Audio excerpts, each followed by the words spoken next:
Hi guys, so today's chapter is the chapter 1 from the book 2, that is structural change. And welcome back to my channel. And if you haven't subscribed my channel yet, please do subscribe. Okay, so the first topic which I am going to teach is going to be understanding colonialism. Other than that, the first topic is the either one, but I am going to teach this first because this is more scoring. Okay, so the first topic in understanding colonialism is colonialism means the establishment of rule by one country over another. Basically ये मतलब है कि किसी एक country का दूसरे के country पे रूल को कहते हैं colonialism. Very much clearer. In the modern period, Western colonialism has had the greatest impact. कि मॉडर्न पीरियड में सबसे ज़्यादा इम्पैक्ट किसने शो किया? वेस्टर्न colonialism ने. India's past has been marked by the entry of numerous groups of people at different times who have established their rule. इसका मतलब ये है कि इंडिया में सिर्फ ब्रिटिशर्स या कोलोनलाइजेशन या कोलोनलिज्म नहीं आया था, उसके पहले भी इंडिया रूल होता आया है अलग अलग ग्रुप्स ऑफ पीपल से. ठीक है, over different parts of what constitutes modern India today. मतलब इतने सैक्रिफाइसेस हम लोगों ने किया है, हम लोगों ने इतने सफरिंग्स झेले हैं, इतने रूल्स झेले हैं दूसरे ग्रुप्स ऑफ पीपल के. And now we constitute a modern India today after all these sufferings, after all these rules of people of different groups. Okay, when the impact of colonial rule is distinguishable from all other earlier rules because the changes it brought in were far reaching and deep. Obviously जैसा कि मैंने भी बताया कि सिर्फ colonialization नहीं आया था, उससे पहले काफ़ी रूलर्स आए थे, उनके ग्रुप्स आए थे, लेकिन सबसे ज़्यादा इम्पैक्टफुल रहा है colonialism. क्यों? क्योंकि उसके जो इम्पैक्ट्स थे वो काफ़ी टाइम तक चले थे. क्लियर? और काफ़ी डीप भी थे. Then history is full of examples of the annexation of foreign territory and the domination of weaker by stronger powers. Obviously जो लोग पावरफुल होते हैं वो लोग डोमिनेट करते हैं किसको? वीकर्स को. तो ऐसा ही हिस्ट्री से होता आया है.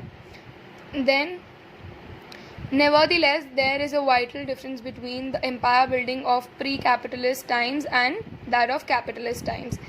यही चीज़ बता रहे हैं कि pre-capitalist times बहुत डिफरेंट था than the capitalist times. Then apart from the outright pillage, the pre-capitalist conquerors benefited from their domination by exacting a continuous flow of tribute. इसका basically meaning ये है कि जितना वो dominate कर रहे थे उतना उनके लिए ज़्यादा benefiting था. Then on the whole they did not interfere with the economic base. They simply took the tribute that was skimmed off the economic surplus that was produced traditionally in the subjugated areas. Surplus एक ऐसी चीज़ होती है जो extra होती है. Produce का extra जो रह जाता है या एक्स्ट्रा जो बोया जाता है उसे सरप्लस बोलते हैं. तो वो लोग उस सरप्लस से, जो इकोनॉमिकल सरप्लस था, उससे बेनिफिट करते थे जो बेसिकली सबजुगेटेड एरियाज़ में उगाया जाता था. Then the next topic is going to be colonial experience for comprehending modern India. Okay, so the first point of this topic is the colonial rule has had a tremendous impact on Indian society.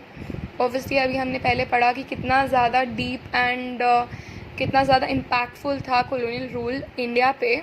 तो obviously Indian society and India पे colonial rule का बहुत ज़्यादा major impact रहा है and tremendous also in all aspects, be it anything social, cultural and etc.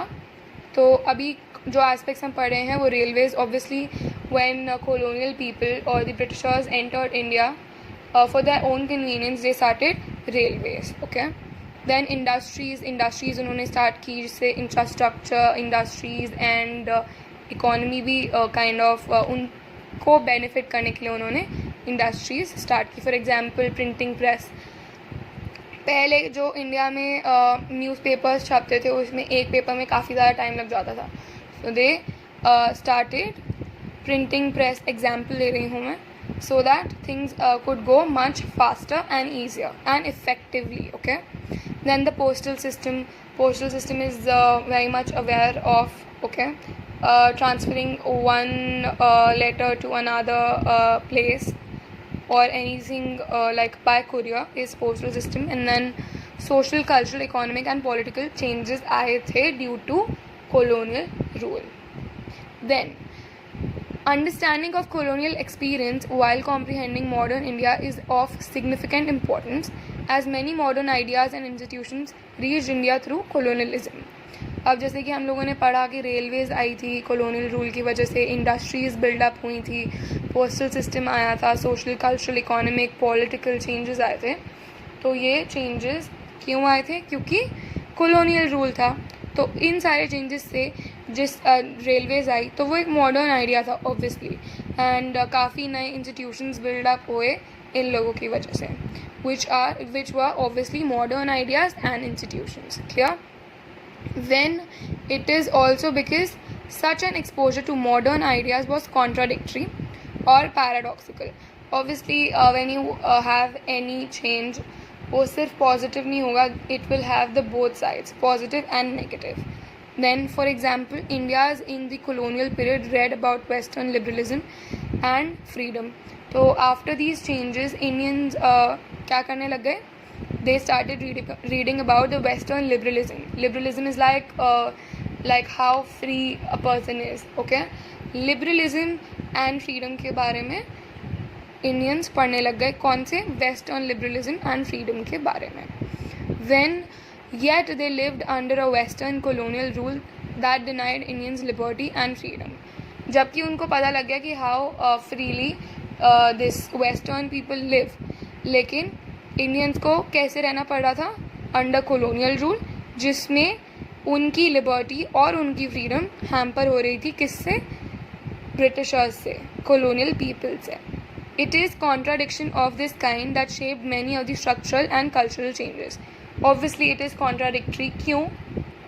क्योंकि खुद तो वो अपने कंट्रीज़ में सबको लिबरलिज्म दे रहे हैं, फ्रीडम दे रहे हैं to do anything, and in India they are ruling over Indians. Their own country के पीपल को वो रूल कर रहे हैं, which is obviously contradictory. If you have any queries regarding these both topics, let me know in the comment section below. And for those who require any tuitions of humanities stream, you can let me know. I am going to mention my contact details in the description box below. For further details, my contact numbers are 88511 57922, and the second one is 7701 547754. Thank you.